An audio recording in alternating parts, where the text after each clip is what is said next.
the French half of the 940 turn. They have completed movement.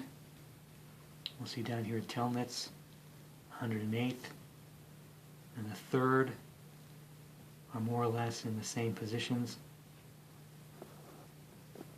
We see the light infantry of Friant starting to arrive.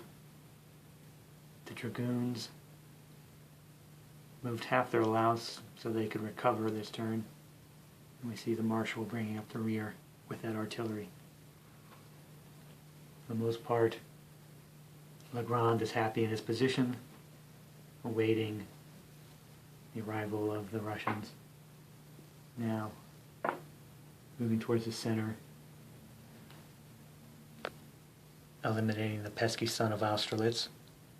We see Saint-Hilaire has closed with Langeron's column with the intent to do some harm. Moving a little farther north, see a gap between them and Vandamme, who is similarly deployed. He has a very wide open flank there, so he's got 2 squares on the off chance that some cavalry can approach him. The reserve dragoons are moving to fill that gap. Bernadotte's men are slowly advancing towards Ouvrat's cavalry, waiting to gather their strength, but largely not being too aggressive at this point. And we see Lannes is moving to engage Bagration.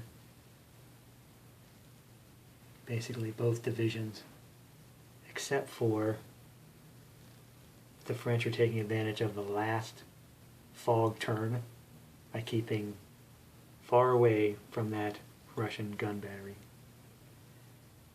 But otherwise they are engaging with the dummy counters or the obscured infantry. And Murat is moving his heavy cavalry opposite the Russians. Reinforcements this turn, the rest of the reserve heavy cavalry, the old guard band, thankfully they're here, plus the guard artillery and Marshal Bassir, and Napoleon has moved to join them. Also Bernadotte's men. Bernadotte himself is nowhere to be seen.